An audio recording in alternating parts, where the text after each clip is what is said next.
Assalamualaikum warahmatullahi wabarakatuh.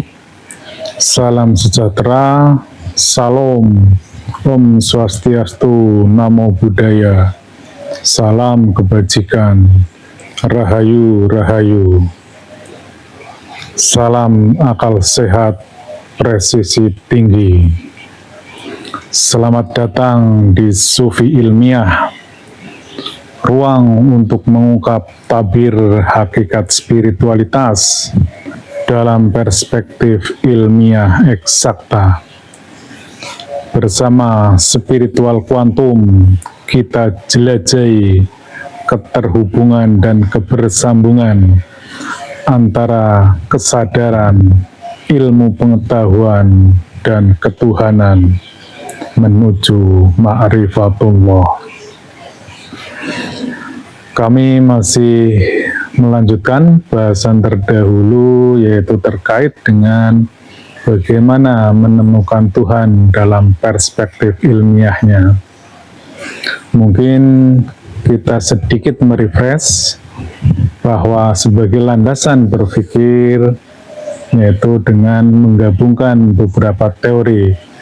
Yang pertama adalah taskikul wujudnya dari Mula Sadra, yang intinya bahwa wujud materi itu sifatnya gradatif, dan wujud yang terkecil, wujud yang eksistensial, itulah yang dinamakan sangkausa prima, wujud yang eksis, wujud yang menjadi sumber dari segala sumber realitas yang ada. Kemudian kita juga sudah gabungkan dengan teori partikel subatomik, bahwa seluruh realitas itu terbentuk dari partikel subatomik. Selanjutnya, kita juga mencoba melakukan penggabungan teori-teori tersebut dengan pemahaman manusia tentang pengetahuan. Dalam hal ini, bagaimana manusia memahami gradasi tentang ketuhanan, di mana secara singkat dapat saya jelaskan, yang paling rendah adalah pemahaman tentang nama, tentang identifikasi, tentang labeling. Dan di agama kami, Islam, itu dikenal dengan nama Asma'ul Husna. Itu adalah pemahaman paling dasar tentang Tuhan.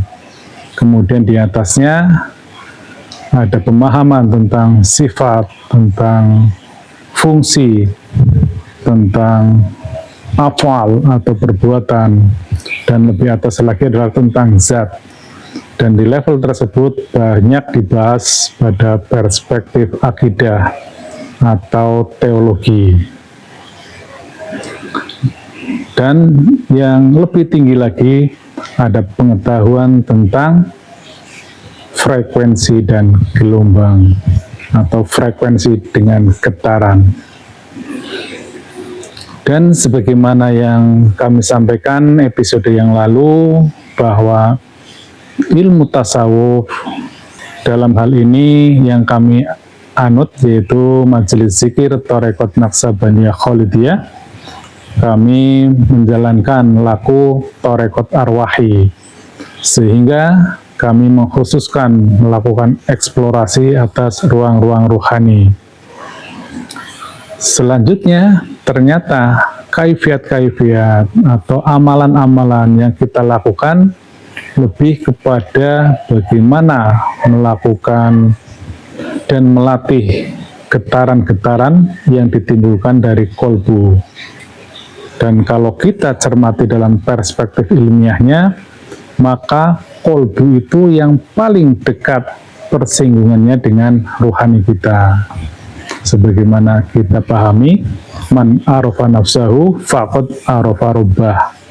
Dan nafs atau kesadaran atau jiwa adalah resultante atas interaksi komponen-komponen jasad halus manusia yang terdiri dari naluri, kemudian emosional, dan akal rasional, dan berkelindan dengan ruhani.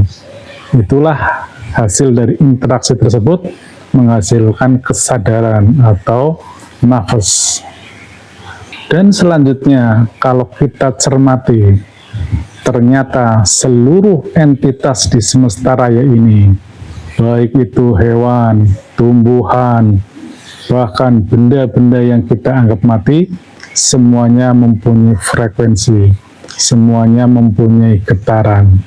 Inilah yang menjadi dasar bagi sebuah pengetahuan untuk dapat mengetahui keterhubungan dan kebersambungan.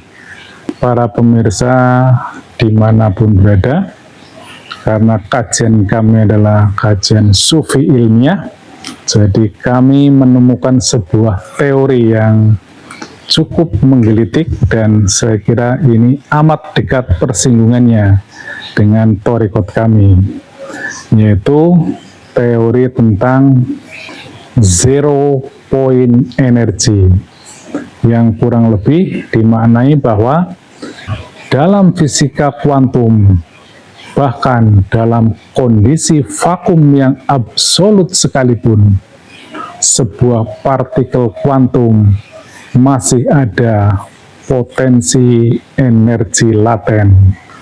Artinya pada ordinat 0,000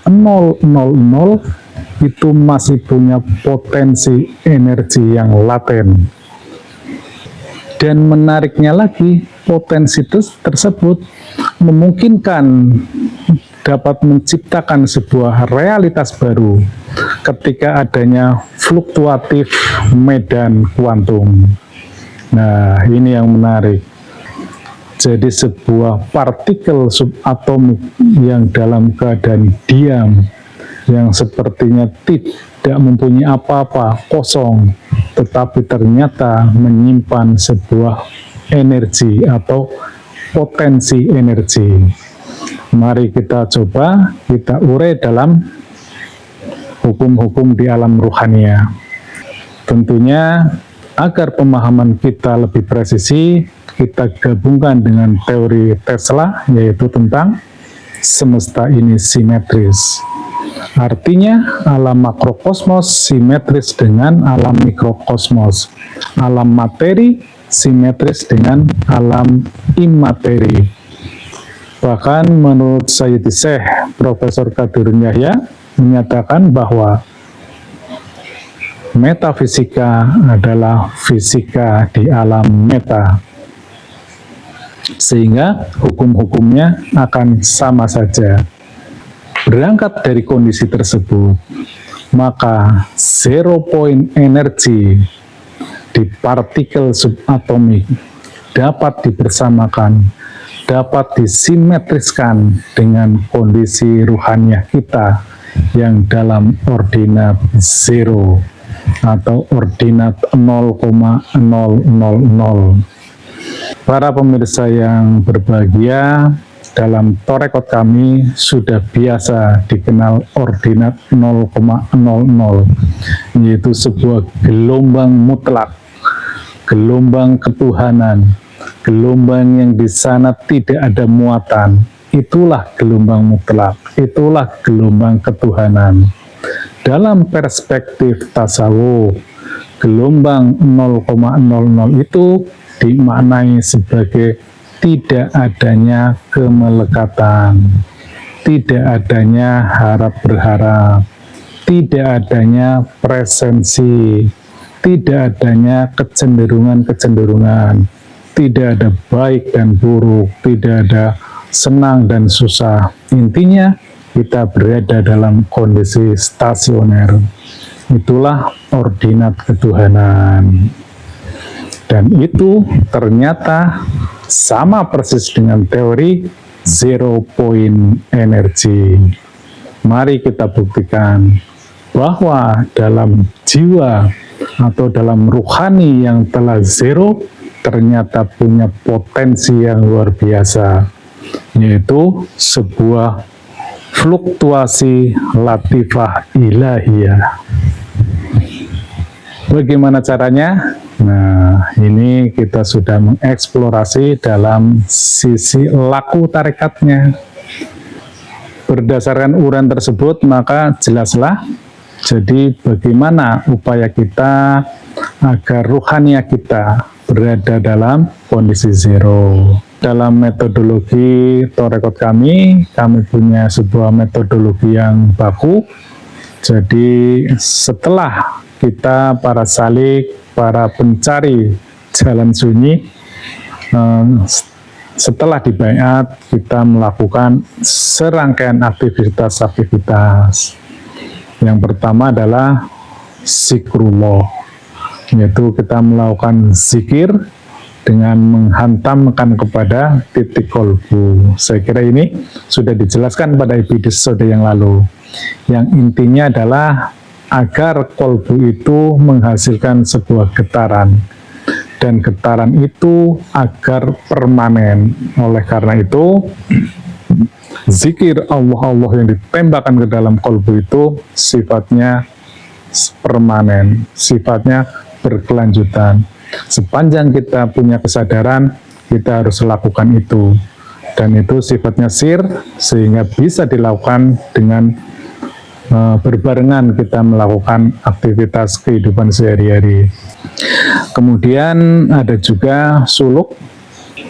Suluk adalah sebuah teknik pemampatan energi, sehingga energi ruhaniah kita menjadi kuat. Tapi nanti jangan dipahami, wah energi kuat jadi tidak kosong lagi, beda. Makanya ini menariknya di sini. Jadi bagaimana ruhani kita dalam stasioner, dalam kondisi zero, dalam ordinat 0,00, tetapi full power, full energi. Inilah yang nanti potensi fluktuatifnya di sini. Dan selanjutnya tentu kita banyak bertafakur, kita kontemplasi untuk melakukan internalisasi agar penguatan energi itu semakin dahsyat. Saya kira sudah terlihat gambarannya ya. Jadi ternyata prinsip zero point energy sangat kompatibel dengan pengosongan ruhani kita. Jadi ruhani kita apabila sudah berada pada yang titik kosong dan di saat yang bersamaan punya energi yang power, maka ledakannya akan sangat dahsyat. Selanjutnya, agar bisa tersambung ke dalam sistem ruhani ilahiyah atau sistem wasilah, nah ini menjadi PR lagi. Karena ordinat 0,0 kan baru teori. Kalaupun kita melaksanakan, kita juga nggak tahu persis apakah itu sudah 0,0 atau jangan-jangan masih 0,3. Itulah permasalahannya. Oleh karena itu, bimbingan dari guru ruhani, dari guru mursyid yang berfungsi sebagai transmitter atau sebagai adaptor untuk mengadaptasi frekuensi kita dengan frekuensi tali ruhani, dengan frekuensi sistem wasilah. Itulah fungsi dari guru mursyid. Karena guru mursyid yang paham titik atau frekuensi 0,00 itu seberapa. Nah, untuk itulah tetap juga akhirnya kita harus menemukan seorang guru mursyid. Agar lebih mudah memahami bahasa-bahasa ilmiah yang tadi saya sampaikan, bagaimana ordinat 0,0 itu, bagaimana energi potensial itu maksimal, sesungguhnya punya istilah lain dalam Torekot, yaitu kondisi fana. Koordinat 0,0 adalah kondisi fana. Jadi kita sudah berlepas dari segala kemelekatan. Jadi semuanya sama dengan deskripsi yang saya sampaikan tadi. Jadi 0,00 itu adalah kondisi fana.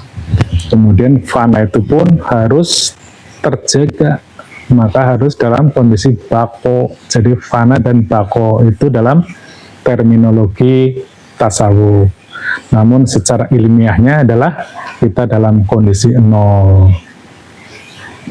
Jadi demikian mungkin sebagai konklusinya, bahwa agar kita bersambung dengan Allah itu tidak mungkin langsung, namun tetap harus melalui tali wasilah. Bahkan tali wasilah pun harus ada transmitternya, yaitu seorang guru mursyid. Guru mursyid yang waris, yang mengetahui ordinat 0,000 itu. Dan di ordinat 0,00 itu kita bisa menyeberang, kita bisa memasuki Shiratal Mustaqim ketika energi ruhaniah kita kuat. Karena ketika dalam keadaan nol, dalam keadaan stasioner, sesungguhnya kita punya energi fluktuatif, energi potensi yang laten, yang bisa diledakkan pada saat yang tepat dengan bimbingan guru rohani. Demikian, semoga bermanfaat, dan ini sudah amat teknikal bagi para pencari jalan sunyi, bagi para pencari bagaimana dapat bersambung ke dalam sistem rohani. Saya kira cukup, sampai titik situ saja itu sudah pencapaian yang luar biasa. Karena itu tidak mudah, tetapi harus dialami. Demikian, billahi anta maksudi waridhoka matlubi. Wassalamualaikum warahmatullahi wabarakatuh.